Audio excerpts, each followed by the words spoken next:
हाँ आई आवाज। तो मैं यहाँ पास में आपका इंतजार कर रहा हूँ। आप कब तक आएंगी? नहीं, आप यहीं आ जाइए। नहीं, आपने क्लिनिक में आने के लिए मना किया था ना, इसलिए मैं पार्क में हूँ। अरे आप मेरी डॉक्टर हैं, आपको आना पड़ेगा। फोन पर कैसे बता दूं? नहीं, तबीयत तो मेरी ठीक थी, मगर अभी मैं एक मंदिर में गया था, तो वहां पर मूर्ति को देखकर मुझे बुखार आ गया। मुझे लगा कि उस मूर्ति की जगह मैं खड़ा हूँ और इतने सारे भक्तों की भीड़ मुझसे न जाने क्या क्या मांग रही है, पैसे चढ़ा रही है। मुझे लगा मैं भला इन्हें क्या दे सकता हूँ, तो मैं डर गया। मैं वहां से भाग खड़ा हुआ और जब मैं मंदिर की सीढ़ियां उतर रहा था तो हेलो हेलो हेलो हेलो, हाँ आई आवाज। हाँ तो आप यहाँ आ जाइए। अरे क्यों नहीं आ सकती? अब मैं आपको अपनी कंसल्टेशन के पैसे देता हूँ। नहीं नहीं, अब बात पैसों की नहीं है। देखिए मैं कितनी दूर से आया हूँ इस गर्मी में, आपको आना पड़ेगा, वरना वरना वरना मैं यही इंतजार करते करते मर जाऊंगा। आप मत आइए, अब मैं कहीं नहीं जाऊंगा। मैं आपसे बिना मिले कहीं नहीं जाने वाला। बस हेलो हेलो हेलो।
आप बैठे हैं?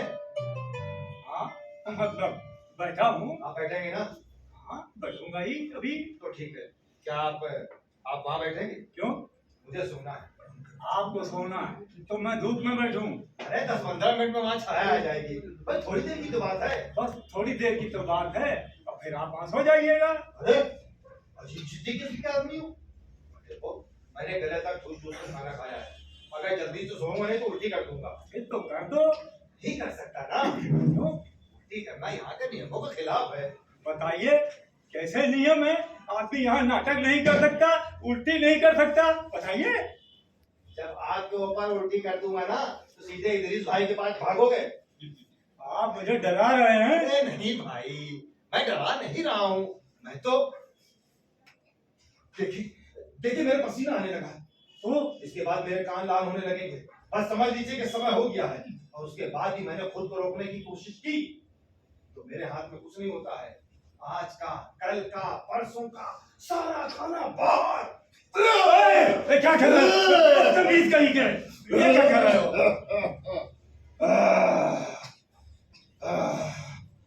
बच गए हम दोनों।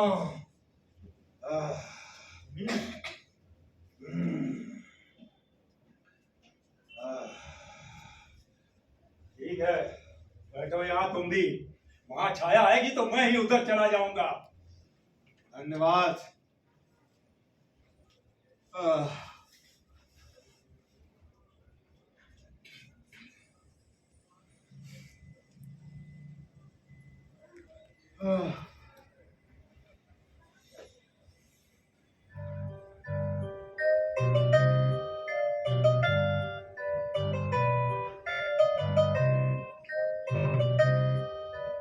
क्या कर रहे हो? ठीक है बैठो। देखिए मैं बैठ पाने की भी हालत में नहीं हूँ। मेरे लिए सोना बहुत जरूरी है। थोड़ी देर बैठे रहेंगे तो मर नहीं जाएंगे। अरे आपको पता नहीं, मैंने आज हफ्सी की तरह ठूस ठूस कर खाना खाया है। मेरे लिए दिन का सोना बहुत जरूरी है। मान जाइए। मैं नहीं मानता। हाँ, मान जाइए ना। अरे क्या हाँ, कर मान रहे हैं? अरे क्या मेरे ऊपर ही लेट जाइएगा? सीधे बैठिए, सीधे। सीधा बैठा रहा तो उल्टी हो जाएगी, फिर आज कहीं भी बैठने लायक नहीं बचेंगे।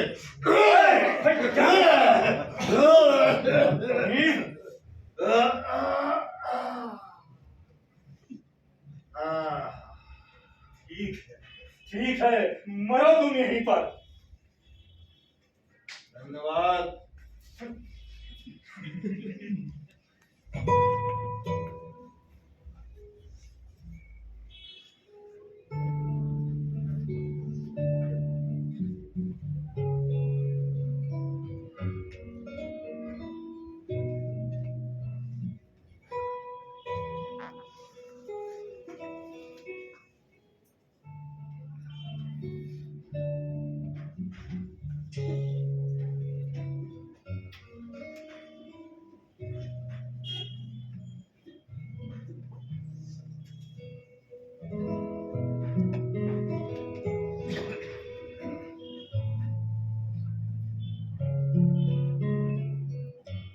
आपके पास माचिस होगी?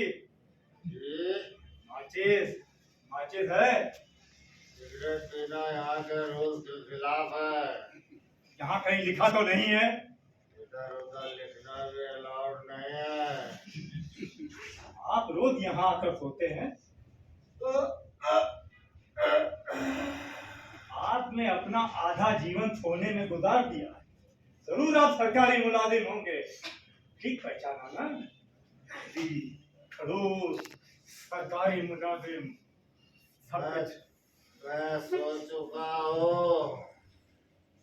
मैं अभी जाकर आपकी शिकायत कर दूं तो आपको नौकरी से निकाला जा सकता है। आप मेरे सपने में आकर मुझको धमकी दे रहे हैं। कोई फायदा नहीं है, मैं सो चुका हूँ। घूस सारे काम शहर में बंद करती है। आदमी थिएटर नहीं कर सकता, नगर निगम कहीं के।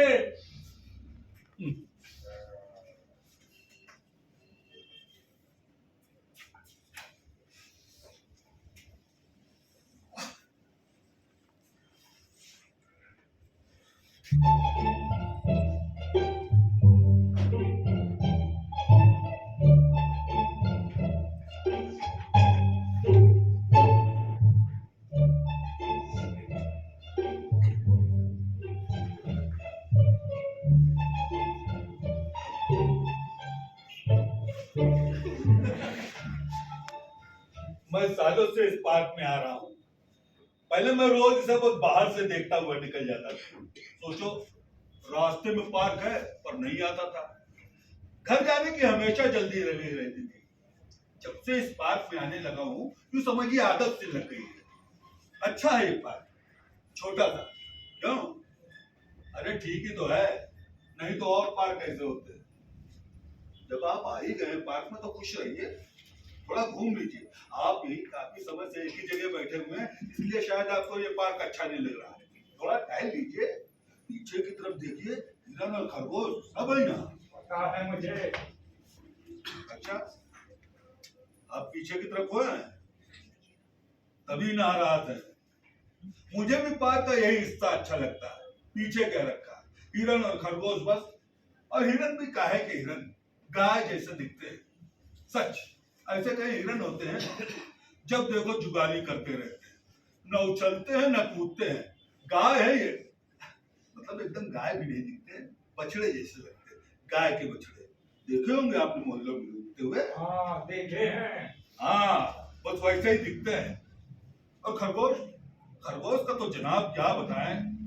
वो तो आपको चूहे जैसे दिखते होंगे। नहीं, खरगोशों को देखा जा सकता है क्योंकि तुम खरगोश जैसे लगता है, मगर कोई कितनी देर तक खरगोशों को देख सकता है।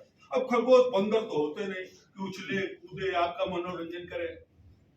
मेरे हिसाब से हर पार्क में बंदरों का होना जरूरी है। आप क्या कहते हैं? मैं आपकी बात से सहमत हूँ। पार्क में बंदरों का होना भी जरूरी है और उन्हें पिंजरे में बंद करके रखना भी जरूरी है, वरना वो पार्क में शांत बैठे लोगों के लिए मुसीबत खड़ी कर सकते हैं। अब बंदरों को कोई पार्क में खुला छोड़ता है? यहाँ तो हिरन को भी आप मुझे बंदर कह रहे हैं? आपकी हिम्मत कैसे हुई? देखिए, आप जानते हैं मैं कौन हूँ? संगीत और साइंस का टीचर हूँ सामने के स्कूल में। और अपनी उम्र देखिए। मुझे लगा आप कुछ परेशान है तो आपसे बात करूं, पर आप तो मेरी बेइज्जती कर रहे हैं। आप, मैं चाहूं तो अभी आपको इस पार्क से बाहर निकलवा सकता हूं। आप, कोई है? कोई है? ओए, तुम क्यों ला रहे हो? चुप, एकदम चुप। यहाँ कुछ लोग सो रहे दिखाई नहीं पड़ रहा। माफ करना, पर इन्होंने मुझे बंदर कहा। आप बंदर है क्या? नहीं, तो फिर क्यों बुरा मान रहे हैं? लेकिन अच्छा, मैं कहता हूँ बंदर बंदर आप नहीं है ना? बात खत्म हो गई बस। छोड़े दो मुझे।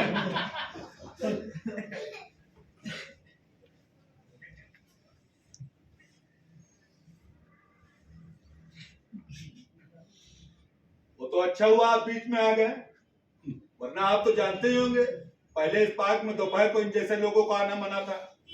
सही था क्यों? आपको नहीं लगता? मैं सो चुका हूँ। मैं तो खुद यहाँ आता हूँ कि दोपहर को थोड़ी देर की पेड़ की छाया तले बैठूंगा, पर सॉरी। क्या आपने मुझसे कुछ कहा क्या? मैंने कहा सॉरी, गलती से मेरे मुंह से निकल गया, माफी चाहता हूँ। सुना आपने? सुना? सॉरी बोल रहे हैं। चलिए ठीक है, जाने दीजिए। वैसे जहां आप बैठे हैं वो पार्क की सबसे अच्छी जगह है।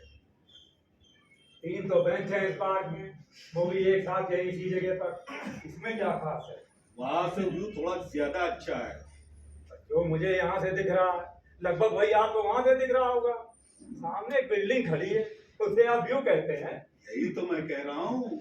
इस बेंच के ठीक सामने बिल्डिंग है, जबकि आपके बेंच से बिल्डिंग ठीक सामने नहीं दिखती है।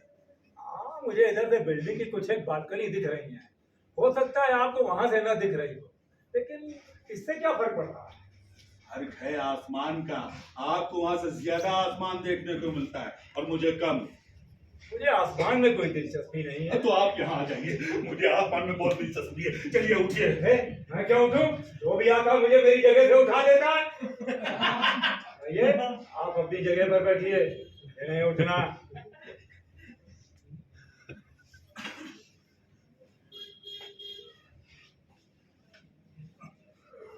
अरे आप ही ने तो कहा था कि आपको आसमान में दिलचस्पी नहीं है। नहीं है, मगर मुझे यहाँ बैठे रहने में दिलचस्पी है। ये जबरदस्ती है। आपको पता है वो मेरी जगह है। क्यों? आपका नाम लिखा है इस जगह पर। ये क्या बात हुई? जब तुम स्कूल में अपनी क्लास में जाते थे तो क्या टीचर की कुर्सी पर उसका नाम लिखा होता था? नहीं ना। पर तुम जाकर टीचर की कुर्सी पर तुम नहीं बैठ जाते थे। बैठते तो तुम अपनी ही जगह पर थे ना। ये क्या बात हुई? कौन से स्कूल में पढ़े हो? उदाहरण नहीं समझते? ये कैसा उदाहरण है? पार्क का क्लासरूम से क्या संबंध है? अच्छा, तो तुम संबंध की बात कर रहे हो। तो ये बताओ, इस गांव से तुम्हारा क्या संबंध? मतलब? क्या तुम इसी गांव में पैदा हुए हो? नहीं। तो मेरा ज्यादा हक बनता है इस जगह पर। मैं यही पैदा हुआ हूँ, यही पला बड़ा हूँ। अगर ये बात है तो मैं इसी देश में पैदा हुआ हूँ और इस हिसाब से मेरा भी बराबर का हक है। तुमसे बाद में मैं इस दुनिया में आया हूँ। छोटा होने के नाते मेरा हक ज्यादा है बस। मैं हिंदू। अब बोलो। मैं ब्राह्मण और अखिल भारतीय विद्यार्थी परिषद का सदस्य भी। क्यों बोलती बंद हो गई? तो क्या अब आप मेरे कम हिंदू होने पर मुझे मारेंगे? ये गांधी पार्क है। वैसे भी ये तीनों बेंचें जिन्होंने इस पार्क को दान की थी वो केलकर हैं, पंडित हरि केलकर। तो मैं उस गांव का। मी पुण्या शिकलो आहे, मला मराठी येते। क्या? काय झाला? तुला मराठी येत नाही का?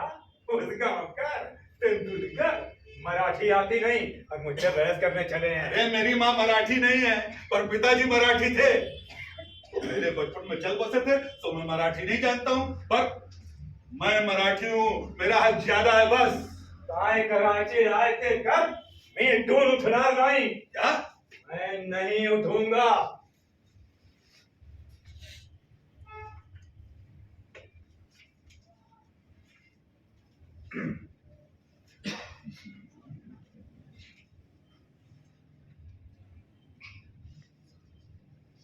जब तुम यहाँ आए होगे तो दोनों बेंचें खाली होंगी। तीनों खाली थी तो आप यहाँ इनसे भी पहले आए, और अब मैं यहाँ से नहीं उठूंगा। तो आप वहीं बैठे रहेंगे। जी हाँ। मैंने ह्यूमन साइकोलॉजी पढ़ी है। सामान्य परिस्थिति में आदमी हमेशा बीच में बैठना चाहता है, लेकिन तुम कोने में बैठे हो। इसका मतलब है कि मैं पागल हूँ। नहीं, इसका मतलब है तुम्हारे भीतर कुछ डर है पकड़े जाने का, इसीलिए तुम कोने वाले बेंच में बैठे हो। चुप रहिए। वैसे तो मैं साइंस का टीचर हूँ, पर ह्यूमन साइकी को जानना समझना मेरी हॉबी रही है। पकड़ लिया ना बच्चू? अरे बच्चू को छोड़ो, अब पकड़े गए ना, अब मान लो। क्या मान लूं? आप कुछ भी कहते रहेंगे तो क्या मैं मान लूंगा? आप मेरी हॉबी पे शक कर रहे हैं? आपको जो समझना है आप समझिए। अच्छा ये सुनो, तुम यहाँ पहली बार आए हो, तुम यहाँ के नहीं हो, तुम बाहर किसी शहर से आए हो, तो बताओ ये तीनों बातें सही है? अब ये तीनों तो एक ही बात हुई। थोड़ा रुक जाओ, तुम तेज हो, तुम्हें पकड़ना आसान नहीं है। अब समझा, तुम अपनी जिंदगी से बोर हो चुके हो, सब कुछ छोड़कर कहीं भाग जाना चाहते हो, फिर से शुरू से अपनी एक नई जिंदगी शुरू करना चाहते हो, जहां तुम वापस उछलो कूदो बच्चे हो जाओ। बोलो सही है? बकवास। तुम एक निहायत ही जिद्दी आदमी हो, जिसने अपनी जिद की वजह से अपनी जिंदगी बर्बाद कर ली है। वही जिद है जिसकी वजह से तुम मेरी जगह बैठे रहना चाहते हो। अब बोलो सही है? एकदम बकवास। तुम्हें लगता है भगवान ने तुम्हारे साथ इंसाफ नहीं किया है, इसीलिए तुम मंदिर में जाकर गंदी संदी बातें सोचते हो, जिससे भगवान से बदला ले सको। क्या? तुम यहाँ सुसाइड करने आए हो, तुम्हें एक बीमारी है जिसका इलाज असंभव है, तुम्हें जिंदा काकरोच खाना अच्छा लगता है, तुम प्रेम में धोखा खाए बेचारे प्रेमी हो। बस बस हार गए। जो तुम मेरी हॉबी का खून कर रहे हो। मैंने एक बात तो सही कही होगी, एक भी नहीं। हाँ, एक बात सही है। कौन सी? वो वाली, मगर आधी सही है। ये आधी सही बात क्या है? आधी सही बात होती है, आधी सही गलत। कौन सी? भगवान वाली? नहीं वो, अरे वो काकरोच वाली? नहीं वो वाली, सुसाइड वाली? अरे भाई भगवान और काकरोच के बाद तुमने कौन सी बात कही? कौन सी यार, कौन सी बात सही है? बता दो, बात खत्म करो। सच, तुम दोनों की बातों के चक्कर में मैं सो नहीं पा रहा हूँ। कौन सी बात सही है? अबे कौन सी? मुझे एक बीमारी है। पर ठीक है, उसे एक बीमारी है, कह दिया है ना उसने, सुन लिया तुमने, एक बीमारी है। बात खत्म हो गई है, चुप रहे ना, मैं सो रहा हूँ।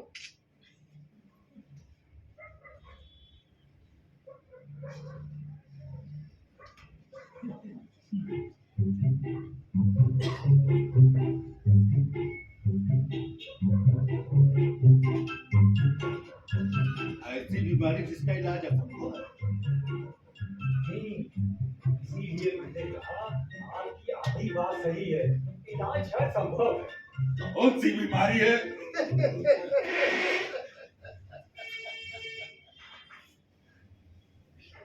कौन सी बीमारी है? कौन सी है? अरे बता दो जल्दी, और बात खत्म करो।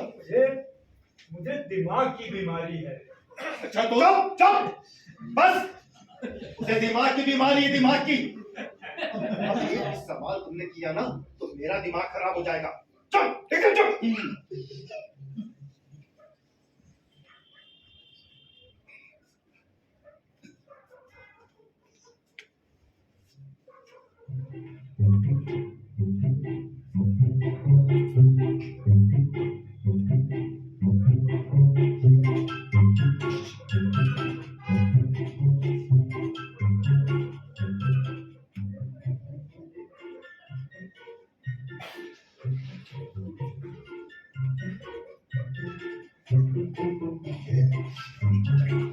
मुझे लगता है कि मैं जीनियस हूँ। ठीक है, ठीक है, मैं समझ गया।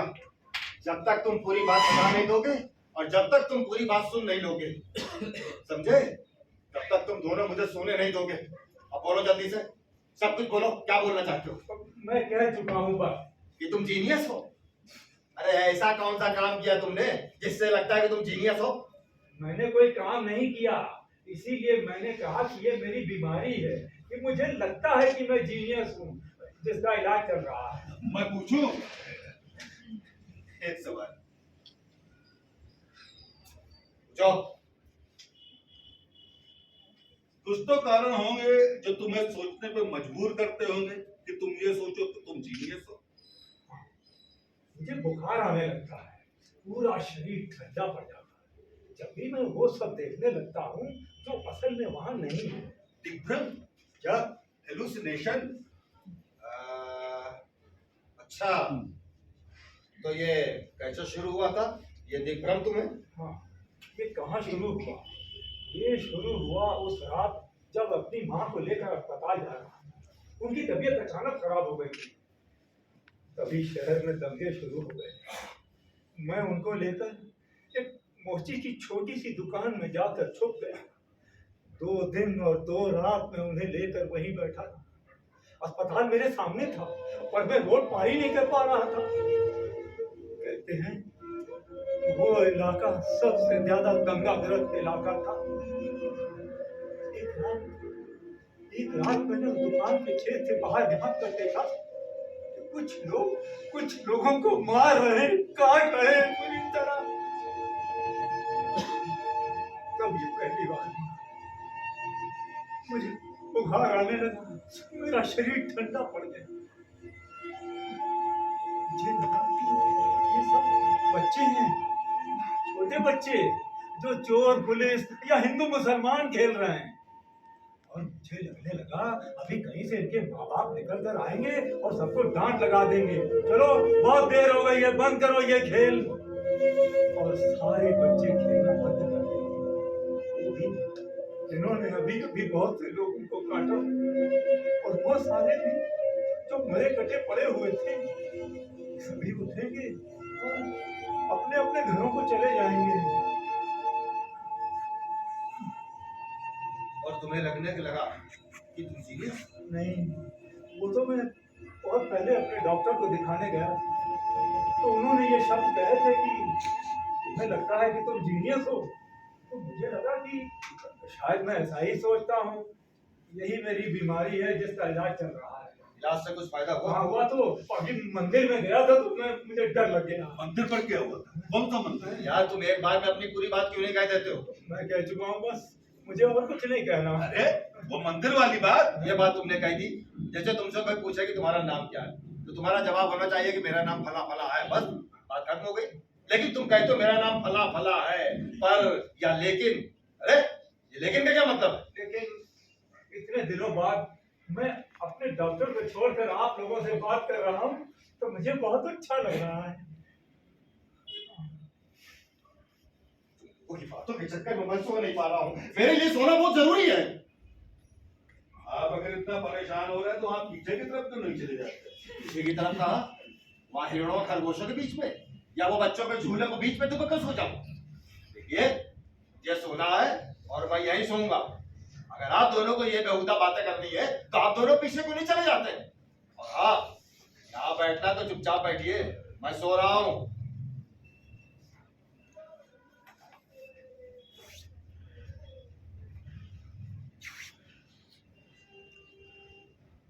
मुझे खुद बात करने में कोई दिलचस्पी नहीं है। मैं तो बस अपनी जगह बैठना चाहता हूँ, चाहे जीनियस वहां से चिपक कर बैठ गए हैं। आप यहीं क्यों बैठना चाहते हैं? तो मैं नहीं बता सकता। अजीब पागलपन है, मुझे तो लगता है ये पागलपन है। इन्हें इलाज की जरूरत है। क्या कहते हैं आप? अरे हम दोनों की बात में आप उन्हें को घसीट रहे हैं? उन्हें सोने दो। अरे वाह, आप लड़कर ये जगह ले लेना चाहते हैं? नहीं, उन्हें फैसला करने दो। ठीक है, वो फैसला करेंगे, मैं भी मान लूंगा। जी कहिए, आप जो कहेंगे हम वही करेंगे।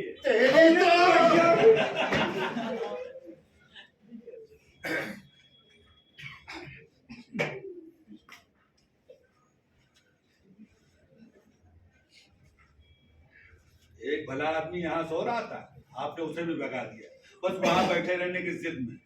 देखिए असल में क्या है। रहने दो, माफी मत मांगना मुझसे। एक बार पहले भी माफ कर चुका हूँ, बेशरम भाई। अरे अजीब शैतान हो, कम से कम देख तो लो वो बेचारा कहाँ गया है। स्कूल में कभी पढ़ा नहीं, यहाँ पढ़ने का नाटक कर रहे हो।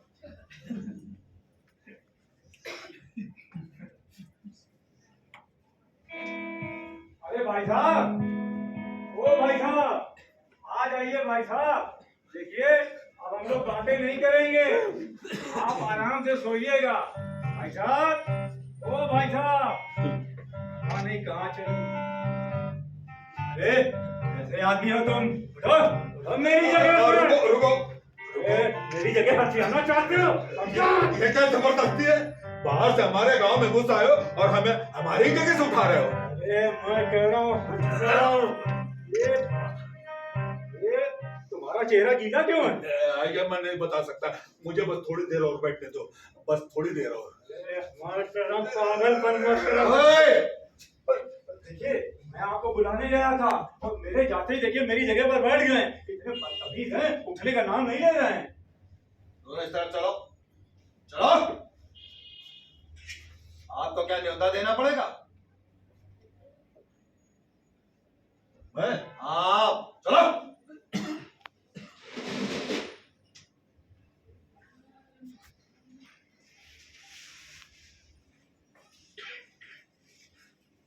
उन्होंने लड़के मेरा जीना हराम कर दिया है।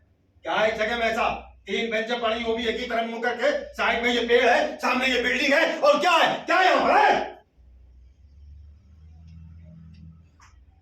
क्या है इस जगह में ऐसा?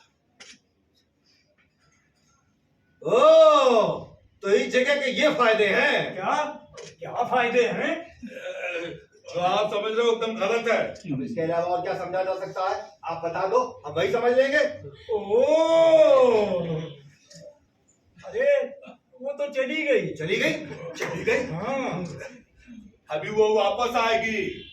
अभी उसने सिर्फ अपने बालों को धोया है, अभी उसको शैम्पू करेगी, फिर कंडीशनर लगाएगी और फिर वापस आएगी। आप टीचर हो, आपको ये सब शोभा देता है? अरे शर्म आ रही मुझे, मेरा बेटा आपके स्कूल में पढ़ता है। जी, मैं ऐसा ही टीचर हूँ। बच्चे मुझे स्कूल में गब्बर सिंह कहकर बुलाते हैं। आप चाहो तो अपने बच्चे को स्कूल से निकाल सकते मेरा बच्चा क्यों स्कूल से निकलेगा? मैं आपकी शिकायत करूंगा, आप निकाले जाएंगे स्कूल से। हो। क्या दोष है मेरा कि मैं उस जगह बैठना चाहता हूँ? दोष है आप यहाँ बैठकर उन्हें ताड़ रहे हैं, जो एक तरह से लड़की छेड़ना है। लड़की छेड़ना? और ये आपका चेहरा गीला क्यों है? ये मैं नहीं बता सकता।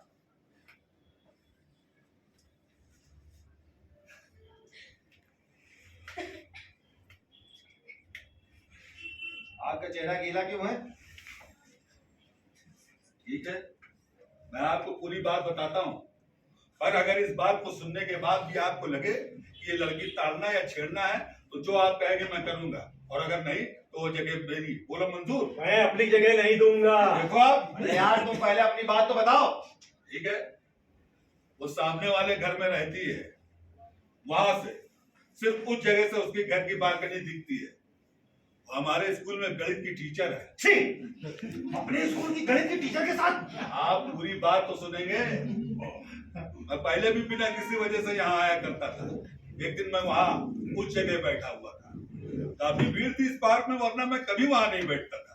मेरी जगह तो वो थी जहाँ भी आप बैठे हुए। अरे बात पर आओ न। वही बता रहा हूँ। उस दिन वो आई अपनी बालकनी पर, नहाने के बाद बाल सुखाती।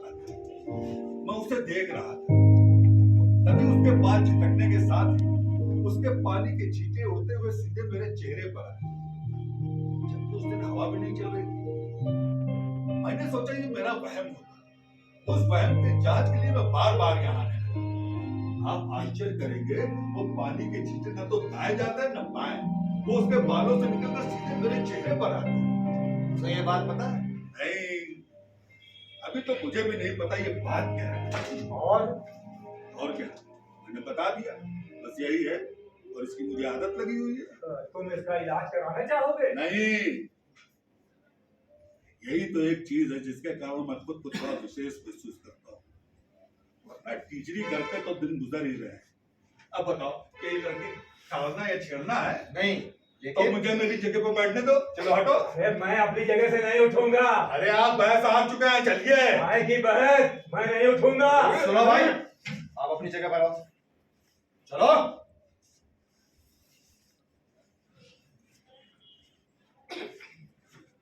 देखो, ये ये लड़की छेड़ना या ताड़ना तो नहीं है, लेकिन ये लड़की नहीं छेड़ना और नहीं ताड़ना भी नहीं। अरे ये यहाँ बैठ कर उन्हें ताड़ी तो रहे हैं। और ये लड़की छेड़ने के दायरे में नहीं आता। सुनो, अब बहस का कोई फायदा नहीं है, वो जगह मेरी है, उठो वहां से। नहीं रुको, उसने अभी अपनी बात नहीं कही है, उसे भी तो अपनी बात कहने दो, फिर तय करेंगे कि उस जगह पर असल में किसका ज्यादा अधिकार है। हाँ चलिए, आप शुरू करिए। देखिए, मैं जब यहाँ आया तो अरे ये तो वजह बता चुके हैं, इनकी बीमारी है। एक बार आप अपने आप को जीने समझ लो, बस खेल खत्म। फिर तो आपको लगने लगता पूरी दुनिया पर आपका ही अधिकार है। हिटलर को भी तो यही बीमारी थी। आप मेरी बीमारी का मजाक उड़ा रहे हैं। अरे तो आप बीमार है ना, तो एक घंटा दूंगा तो सब समझ में आ जाएगा। ये देखिए, मारने की बात कर रहा है। दोनों चुप। अब चलिए अपनी जगह, चलिए अपनी जगह पर। हाँ तो चलिए, अब आप इस जगह पर अपना अधिकार सिद्ध करिए। ये क्या है? मैं क्या अधिकार सिद्ध करूं? ये जगह मेरी है और आप इसके गवाह हैं। लेकिन तुम तो पहले यहाँ पर आकर बैठे थे ना। हाँ, और आपने ही मुझे यहाँ से उठा दिया।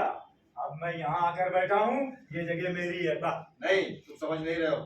उस जगह से उनका इतिहास जुड़ा है अब, और इस बात के लिए हम दोनों गवाह भी हैं कि वो झूठ नहीं बोल रहा है। इतिहास जिनका, जगह उनकी। मैंने भी ला पास किया है, कानून मुझे भी पता है। किसी भी सार्वजनिक जगह से उठाए जाने का हक किसी को नहीं है। अरे वकील साहब, इस वक्त जगह की समस्या को लेकर कानून तो मैं ही हूँ, मेरे हाथ में डंडा भी है। आपने ने तो मुझे अधिकार दिया हुआ है कि फैसला करो, फैसला करो। इस वक्त कर रहा हूँ फैसला। जहां तक सार्वजनिक शब्द का प्रश्न है, इस देश में इसका कोई महत्व नहीं है। यहाँ सर्व सार्वजनिक है और कुछ भी सार्वजनिक नहीं है। वकील साहब, और कुछ है आपके पास कहने को?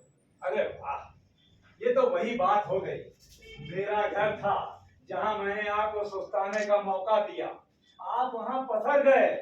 और अब जब मैं यहाँ आकर बैठा हूँ तो आप बातें बना बना कर मुझे यहाँ से, मतलब मेरे घर से निकाल रहे हैं। ये पार्क है, घर का इससे क्या संबंध? कुछ भी दलील दे रहा है। टीचर हो, उदाहरण नहीं समझते क्या होता है? अरे इधर आने की सोचना भी नहीं, वरना मैं अपनी जगह के लिए कुछ भी कर सकता हूँ। मेरे मारने की धमकी दे रहे हैं। देखिए, ये गांधी पार्क है, यहाँ ये सब नहीं चलेगा। हिस्सा कहीं के। Sorry sorry. उदाहरणार्थ तो ये सुनिए। उदाहरणार्थ क्या क्या? अब मैं इस जगह पर अपना अधिकार सिर्फ इसी तरह सिद्ध कर सकता हूँ। उदाहरणार्थ, उम्मीद है आप दोनों पढ़े लिखे होंगे और मेरी बात को समझेंगे। उदाहरण के लिए, इस बेंच को अगर फिलिस्तीन मान लें तो आपने तो मुझे अरब बना दिया, मैंने इन यहूदी को अपने यहाँ बना दी, इन्होंने मुझे मेरे अपने ही घर से निकाल दिया। और अब जब मैं अपनी इस छोटी सी जगह के लिए लड़ना चाहता हूँ तो ये मुझसे कह रहे हैं यहाँ ये सब नहीं चलेगा। क्या बात कर रहे हैं? मैं इसका जवाब देना चाहता हूँ। लेकिन भैया, ईश्वर के फरिश्ते से इब्राहिम के बेटे याकूब को इजराइल को उपाधि मिली थी। ये यहूदियों का शहर था, ये फिलिस्तीन नहीं, ये इजराइली था। हाँ, वो बात अलग है कि यहूदी वहां कभी रह नहीं पाए, था तो उनका ही, तो एक दिन आ गए वहां रहने। भाई ये जगह हमारी है, हटो यहाँ से। बात खत्म हो गई। अब इसमें कोई क्या कर सकता है कि अरबी भाषा में इजराइल का अर्थ यमराज है, मौत का देवता। और उन बेचारे अरब लोगों का क्या, जो उसे अपना घर समझ बैठे थे? अचानक आप ईश्वर की बातों को कोट कर करके उनसे सब कुछ छीन लेंगे। यार ये क्या बात हो रही है? वही जो उनके साथ वहां हुई, आप दोनों मेरे साथ यहाँ कर रहे हैं। यहूदी कहीं के यहूदी? अरे मैं तो इस बेंच के इस कोने पर बैठना चाहता हूँ, इसमें आपको इतनी समस्या क्यों है? बहुत हो गया, आप उठो वहां से, आप बहुत पहले ही बहस हार चुके हैं। चलिए उठिए। मैं आपको ये जगह तो नहीं दूंगा, चाहे कुछ भी हो जाए। पर हाँ, अगर आप इस जगह के लिए इतने पकदार हैं तो मैं एक काम कर सकता हूँ। अगर वो मुझे मेरी जगह दे दें तो मैं वहां चला जाऊंगा, क्योंकि शुरू में मैं वहीं आकर बैठा था। उसके बाद आप उनसे ये जगह मांग लेना। ये तो एकदम ठीक है, चलो उठो। नहीं, पहले आप उन्हें उनकी जगह से उठाइए, तब मैं आपको ये जगह दूंगा। चलिए साहब, ये तो सारी समस्या ही सुलझ गई। चलिए उठिए। मुझे आपको ये जगह देने में कोई आपत्ति नहीं है, लेकिन रुको, मुझे जरा सोचने दो। इसमें क्या सोच रहा है? सीधी बात तो है। बात जितनी सीधी आपको दिख रही है उतनी सीधी है नहीं।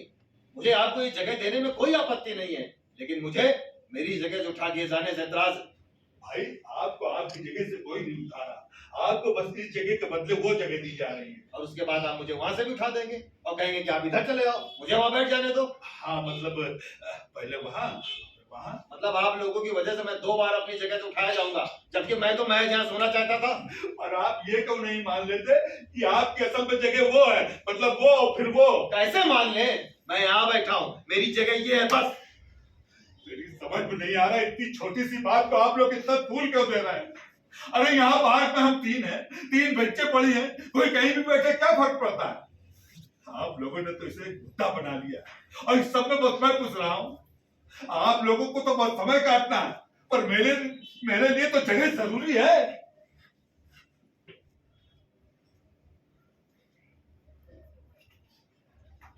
कभी कश्मीर गए हो? नहीं, मैं भी कभी नहीं गया। मैंने उसे हमेशा अपने भारत के नक्शे में ही देखा है। लेकिन अगर कोई दूसरा देश हमसे कहता है कि कश्मीर तुम्हारा नहीं हमारा है, तो मुझे बहुत बेचैनी होती है। मुझे अच्छा नहीं लगता ये सब। क्यों कश्मीर के बारे में, वहां के लोगों के बारे में मुझे कुछ ज्यादा मालूम नहीं है और ना ही जानना है। बस लगता बुरा। और मजे की बात है कि कश्मीर से या इस जगह से मेरा कोई सीधा संबंध भी नहीं है, लेकिन मैं इतना जानता हूं कि मैं यहाँ बैठा हूं अभी और ये जगह अभी हमारी है। बस ये हमसे कोई नहीं छीन सकता। आप क्या कहना चाहते हैं? मैं आपसे कश्मीर मांग रहा हूँ। उनके कहने का मतलब ये नहीं है, ये सब उदाहरणार्थ चल रहा है। अरे पर इस बेंच के इस जगह से कश्मीर का क्या संबंध है? संबंध बेंच का नहीं है, संबंध जगह का है और जगह से उठा दिए जाने का है। अरे मैं उन्हें दूसरी जगह दे तो रहा हूँ, मतलब ये और उसके बाद वो। लोगों को जब उनकी जगह से निकाल कर दूसरी जगह फेंक दिया जाता है ना, तो वो कभी उसे अपनी जगह के रूप में स्वीकार नहीं कर पाते। वो उनकी पुश्तें पूरी जिंदगी इंतजार करती हैं इस आशा में कि एक दिन सब कुछ ठीक हो जाए और उन्हें वापस बुलाकर उनकी जगह दे दी जाएगी, जैसे चाइना ने बेचारे तिब्बत के साथ किया है। और ऐसा कभी होता नहीं है। कोई किसी को निकाल दिए जाने के बाद जगह वापस नहीं देता। जब तक आप उस जगह पर हो तभी तक वो जगह आपकी है। बाद में तिब्बत, उसके लामा कितना ही चिल्लाते रहे, ये जगह मेरी थी, ये जगह मेरी थी, पर कोई सुनने वाला नहीं है। अरे कौन तिब्बत है और कौन सुनने वाला? किसकी बात कर रहे हैं आप लोग? जैसे तुम्हारा इतिहास इस जगह से जुड़ा है, वैसे ही जगह से उठा दिए जाने का इतिहास मुझसे जुड़ा है। ये क्या इतिहास है? ऐसा कोई इतिहास मैंने तो नहीं पढ़ा है। यही दिक्कत है, हमें इतिहास के बारे में पता ही नहीं होता, हमें पढ़ाया ही नहीं जाता। वो जगह मेरी थी जहाँ से इन्होंने मुझे उठाया था। अब देखिए, सारा पुराना इतिहास भूलकर कैसे उस जगह के लिए आपसे लड़ रहे हैं, मानो ये उन्हीं की जगह हो। अरे आप ये छोटी सी बात भूल क्यों नहीं जाते? मैं क्यों भूलूंगा और कैसे भूल जाऊं? जगह से उठा दिया जाना, थिएटर से निकाल दिया जाना ह्यूमिलेशन है, अत्याचार है। अगर आपको ऐसा नहीं लगता तो दे दीजिए अपनी जगह। ठीक है, आप आइए और अपनी जगह ले लीजिए। देखिए अब हो गया, चलिए अब आप रुक जाइए, वो मान गए हम। आप बात को समझ नहीं रहे हैं, आप अभी जगह मुझसे बदल रहे हैं। ये आसान है, मैं जगह से उठा दिए जाने की बात कर रहा हूँ। तो आप पहले उन्हें उनकी जगह से उठाइए, तब मैं आपको ये जगह दूंगा। ये क्या बोल रहे हैं? अरे यार, कान ऐसे पकड़ो या ऐसे, बात तो एक ही है ना। बात एक नहीं है, आप कान वैसे पकड़िए जैसे मैं कह रहा हूँ, तब देखता हूँ आप कैसे पकड़ते हैं कान। अरे भाई, आप पकड़ क्यों नहीं लेते अपने कान? जिसे ये कह रहे हैं, पकड़ लो अपने कान और बात खत्म करो। मैं क्यों पकड़ूं अपने कान?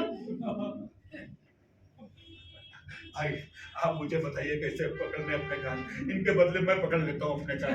आप बात को समझ नहीं रहे हैं। अच्छा, मैं ये जगह चाहता हूँ, मैं बात को नहीं समझ रहा हूँ। आप नहीं समझ रहे हैं भाई, ये सब उदाहरणार्थ चल रहा है। अरे भाई ये क्या उदाहरण है? आप मुझे समझाइए अभी क्या है, बोलिए उदाहरण। समझाओ? हाँ सुनिए,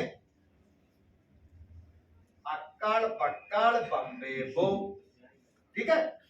80 90 पूरे 100, 100 में लागा धागा, चोर निकल कर भागा। चोर वो भागा और ये जगह भी मेरी। बात हुई खत्म, समझे? ये सब क्या है? ये गलत है। आप मुझे सीधी बात बताइए, आप उनके साथ जगह बदल रहे हैं नहीं? सीधी बात तो ये है कि मैं तो तैयार हूँ, पर अब वही नहीं मानता है। आप तैयार हैं ना? बस रुकिए, अब आप अपनी बात से क्यों मुकर रहे हैं? मैं नहीं मुकर रहा हूँ, मैं सिर्फ इतना कह रहा हूँ कि आप उन्हें उनकी जगह से उठाइए, तब मैं आपको ये जगह दूंगा। अरे पर ये बात तो एक ही है ना, क्यों? अरे देखिए, आप उठिए ना, उठिए। आप जैसे लोगों की वजह से ही आदिवासी नक्सल बनते जा रहे हैं। क्या मतलब है? मेरी वजह से? अब बार बार लोगों को उनकी जगह से उठाओगे तो उनके पास हथियार उठाने के अलावा कोई चारा भी तो नहीं बचेगा। बता दीजिए, पगला रहे हैं, इनके पास हथियार भी है। अरे भाई वो सब उदाहरण से कह रहे हैं। रुकिए, मैं आपको समझाता हूँ। नहीं नहीं, आप रुकिए, ये उदाहरण मेरी समझ में आ रहा है। सुनो जीनियस, अगर आदिवासियों को उनकी जगह से उठाकर दूसरी जगह नहीं दोगे तो वो तो हथियार उठाएंगे, पर मैं तो उन्हें दूसरी जगह दे रहा हूँ। मजा आ गया। अब बोलो उदाहरण। जब आप समझ ही गए हैं तो आप ये भी समझ गए होंगे कि मैं क्यों कह रहा हूँ। पहले आप उन्हें उनकी जगह से उठाइए। हाँ, मैं समझ गया हूँ, आप आदिवासी नहीं बनना चाहते। आप रहने दीजिए, मैं समझ गया हूँ कि ये क्या करवाना चाहते हैं, पर मुझे फर्क नहीं पड़ता है। आप आइए मेरे पास, मुझसे कहिए कृपया यहाँ से उठिए, मैं उठ जाऊंगा। ठीक है, कृपया यहाँ से उठिए। नहीं, ऐसे नहीं, कोई भी अपनी जगह इतने प्यार से नहीं छोड़ता। अपनी जगह छोड़ने में तकलीफ है तो आपको अपने भाव में, स्वर में जबरदस्ती का भाव लाना पड़ेगा। अरे वो उठ तो रहे हैं, कैसे उठ रहे हैं, इससे क्या फर्क पड़ता है? फर्क पड़ता है, क्योंकि उठना महत्वपूर्ण नहीं है, महत्वपूर्ण है उठाया जाना। तो अगर इन्हें कोई फर्क नहीं पड़ता ना तो आप कहिए, ऐसे कहिए मानो आपके घर में जबरदस्ती किसी ने कब्जा कर लिया है और निकलने का नाम नहीं ले रहा। हाँ, मुझे फर्क नहीं पड़ता है, पर मैंने किसी के घर में कब्जा नहीं किया है। मैं सिर्फ भाव समझा रहा था। बोलिए। हाँ, समझा रहे थे, चलिए बोलिए। उठो आप बस अभी। अरे नहीं, वाक्य में अभी भी बहुत इज्जत है, अदब है। अरे थोड़ा गुस्से में बोलिए। देखो, जो भी भाव से बोलना है जल्दी बोलो और बात खत्म करो। चल उठो इस जगह से। क्या क्या? उठ बे, चल उठ, अभी और इसी वक्त, वरना मैं अपनी जगह के लिए कुछ भी कर सकता हूँ। उठ, तेरी समझ में नहीं आ रहा क्या? पहला है क्या तू? उठ, वरना मैं तुझे धक्के मारते उठाऊंगा। उठ, चल।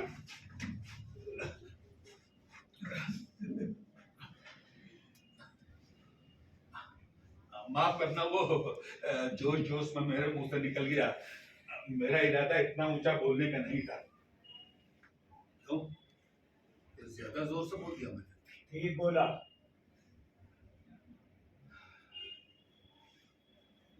इतना वक्त हो गया है, 3:30 बज रहे। बस थोड़ी देर में मेरे बेटे का रिजल्ट है। सोचा था सोते हुए दिन गुजार दूंगा, लेकिन तुम लोगों की बकवास के चक्कर में सो नहीं पाया। मैं सोचा तुम लोग सोने तो दोगे नहीं, साथ बकवास करता रहूंगा, दिन गुजर जाए। 3:30 तो बज ही गए। तो क्या आप 4 बजे तक वहीं बैठे रहेंगे? तो बस आती होगी। मैं 10 साल अपने बेटे के साथ इसी पार्क में बिताया। उसे ये पार्क उसके घर से भी ज्यादा अच्छा लगा। क्या उम्र है आपके बेटे की? 15 साल का। आज रिजल्ट तो सिर्फ 5वीं क्लास में खुलने वाला है। 5वीं क्लास में तो दिमागी रूप से हाँ, मैं उसे जानता हूँ, वो मेरी संगीत क्लास में भी आया था। वो तो दिव्यांग है, क्या नाम? दिव्यांग नहीं है वो। आज जैसे लोगों की वजह से पास नहीं हो पा रहा है। देखिए, मैं ऐसा सोच, आप क्या सोचते हैं, इससे मुझे कोई मतलब नहीं है। मैं आपको 5वीं कक्षा का पूरा पाठ मुंह जबानी सुना सकता हूँ। हर साल उसे तैयार करता हूँ, पिछले 4 सालों से। उसका पास होना हमारे लिए बहुत जरूरी है। ये पूरा प्रेम में पगला रहे हैं। मैं उस लड़के को जानता हूँ। आप चुप नहीं रह सकते। हाँ, मैं पगला गया हूँ। आपको पता है, मैंने 2 साल पहले ही उसको साइकिल दिला दी थी, लेकिन उसने इसको छुआ भी नहीं, क्योंकि वो जानता है कि वो पास नहीं हुआ है। जैसे गब्बर सिंह जैसे टीचर उसका स्कूल में मजाक उड़ाते हैं तो रात में खाना नहीं खाता। अब हम दोनों ने तय किया है, हम जैसे ही 5वीं पास होंगे हम खुद उसको छोड़ देंगे। मुझे पूरा विश्वास है कि वो इस बार स्कूल पास हो जाएगा। हाँ।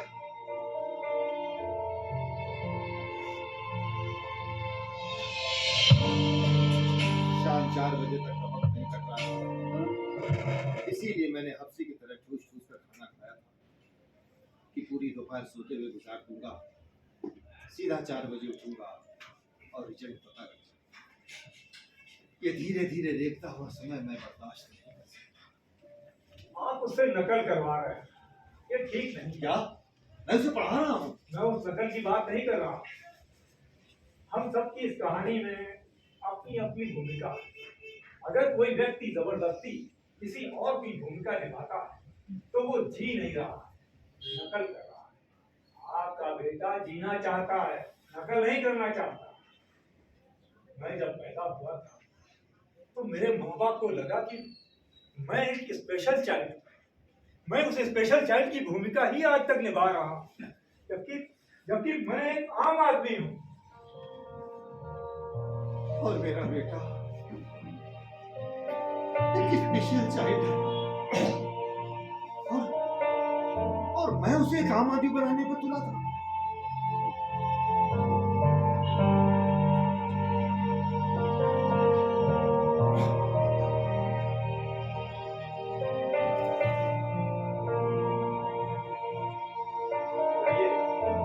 आप अपनी जगह पर जाइए, अब कोई समस्या नहीं। क्या हुआ? अब आपको आपकी जगह नहीं चाहिए? सुनिए, मैं आपसे बात कर रहा हूँ, आपको सुनाई नहीं पड़ रहा है क्या? देखिए, जाइए अपनी जगह पर, वो खाली पड़ी है।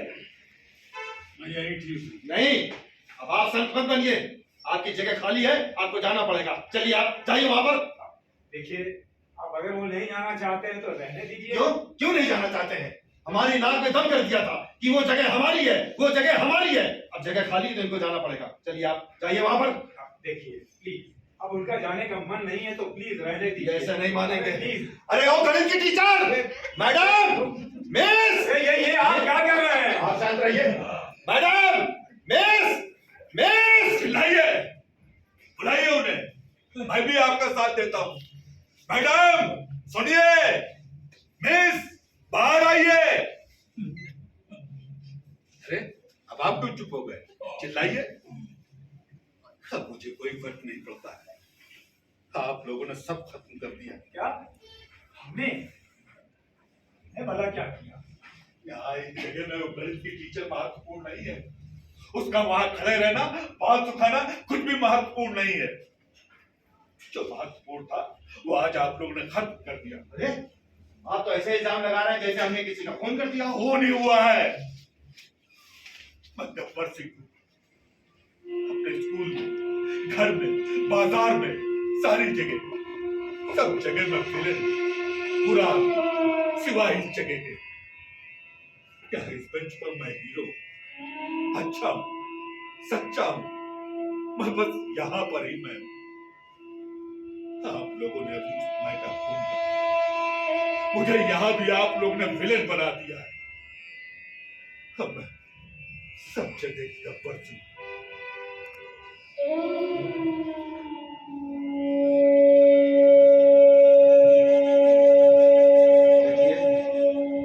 आपकी जगह खाली है, आ जाइए।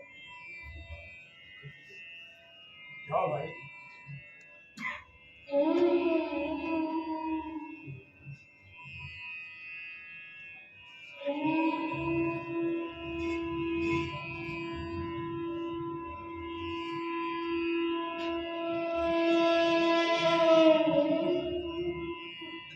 बज गए हैं, बेस्ट ऑफ लक।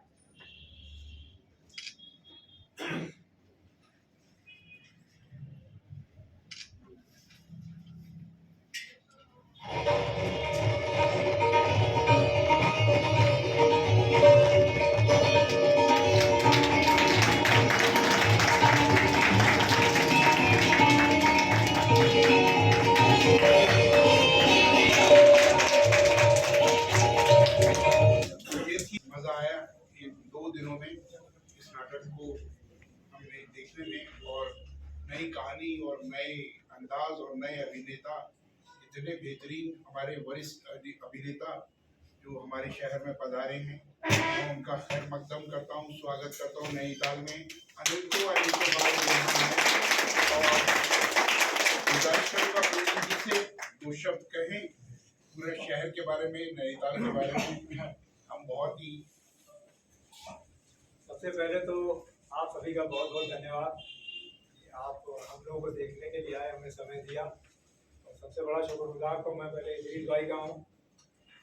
तो 2 बार मैं पहले भी कह चुका हूँ, 1 साल से मेरी बातचीत चल रही है, लेकिन मैं आपसे मिला कभी नहीं था। आप बुलाने के बड़े इच्छुक थे और मैं आने का बड़ा इच्छुक था। और कल मैं पहली बार आपसे मुलाकात की। और नैनीताल की जो बात है, मैं यहाँ पीछे मैं कुल मिला के 6-7 बार पहले आ चुका हूँ। हमारा ये रॉयल होटल में हमारा बैंक का गेस्ट हाउस हुआ करता था। कई बार मैं आया हूँ, जागेश्वर, बागेश्वर, चारों धाम सब में होके गया हूँ। और नैनीताल जो आपकी जगह है, वास्तव में मेरे दिल में बड़ी सुंदर है। बहुत अच्छा स्थान है ये। और मेरी वाइफ को भी जब वो बड़ी मजबूरी में नहीं आई है, ये तो नैनीताल के नाम पे वो ना है, ये हो नहीं सकता। बहुत खूबसूरत नगरी है। आप लोग बहुत अच्छे हैं, स्वभाव बहुत लोग के अच्छे हैं।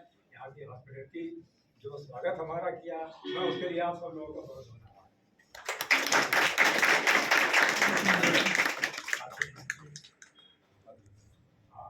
हमारे साथी धीरेन्द्र सिंह हैं। आप रिजर्व बैंक ऑफ इंडिया में हैं। कानपुर से 80 किलोमीटर दूर लगभग हमारा लखनऊ है।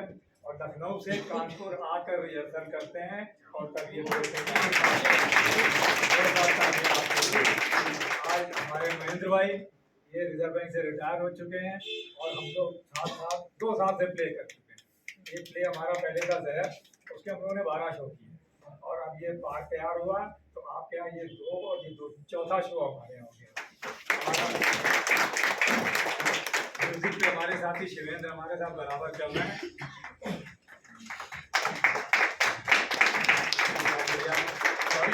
कल हम म्यूजिक अरेंज नहीं कर पाए साउंड, लेकिन आज चाहे और उदय की भूमिका में और इस नाटक को सजाने संभालने में जिनका अहम योगदान रहा है, नाटक के निर्देशक प्रवीण अरोड़ा जी। आपका बहुत धन्यवाद है, आप सबका बहुत धन्यवाद है। लेकिन ये सारा मिल के तैयार है, नाम मेरा लगा है।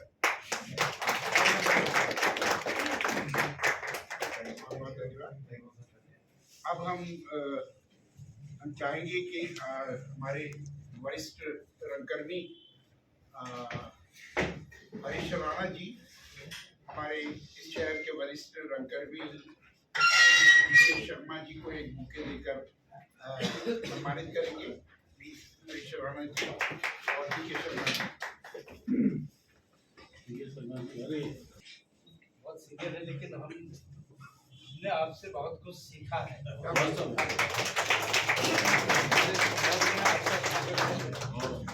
और हम आपसे इतना सीखा है हमने कि हमें अब ये पता चला है कि इसका कोई अंत नहीं। अब देखिए, आप लखनऊ से कानपुर रिहर्सल के लिए आ सकते हैं, तो इतना बड़ा डेडिकेशन जब होता है तब इतनी अच्छी चीज निकल के आती है। तो हम लोग ऐसा है कि आपस में डाउट करते हैं, ये करते हैं, लेकिन काम हमको करना चाहिए, तब हम इस तरह का काम कर पाए। तो इसलिए हम सब लोग ये सोचें कि हम इनके स्तर का काम तब कर सकते हैं कि जब हम सब मिलजुल कर हम मेहनत करें और इस स्तर पर तब हम पहुंचेंगे। तो फिर से धन्यवाद इद्रीस भाई को, धन्यवाद बहुत धन्यवाद इद्रीस भाई। मंच परिवार तो हमारा यही परिवार है। और भैया जी और प्रवीण भाई, आपका नाटक बहुत शानदार था। और मानव कौल जी का, जैसे मैंने मानव कौल जी के नाटक भी पढ़े हैं और बाकी उनके हमारे बारे में भी पढ़ा हुआ है, तो वाकई सोशियो पॉलिटिक्स पूरा का पूरा उन्होंने यहाँ पर विश्व के परिदृश्य में भी और हिंदुस्तान में भी उन्होंने जो लिखा, इसे आपने जीवन किया। बहुत बहुत शानदार।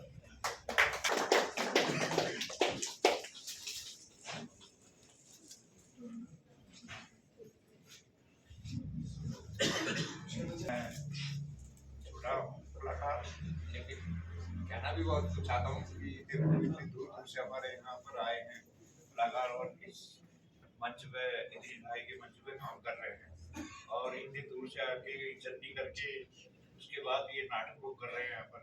ये भी बहुत बड़ी बात होती है। जबकि उनकी एज आ गई है, थक जाता है, क्योंकि एज फैक्टर के बाद थकान होती है, कई चीजें हो सकती हैं, लेकिन उसके बाद भी उन्होंने इतना बढ़िया हमें एज को, अपनी एज को नहीं मानते। क्या बात है, क्या बात है। कोई बात नहीं है, वो तो कलाकार तो अंदर से रहता है, वो चाहे कितना भी बुढ़ा हो जाए, कलाकार तो कलाकार ही होता है, उसकी कोई एज नहीं होती है, कोई रिटायर नहीं होता है, ऑफिस से रिटायर हो जाएगा लेकिन इस मंच से कभी रिटायर नहीं होगा। और हितेश भाई हर कलाकार को एक सम्मानित करते हैं, सही ढंग से यहाँ पर इज्जत अफजाई करते हैं, मैं इनका बहुत बहुत शुक्रिया करता हूँ।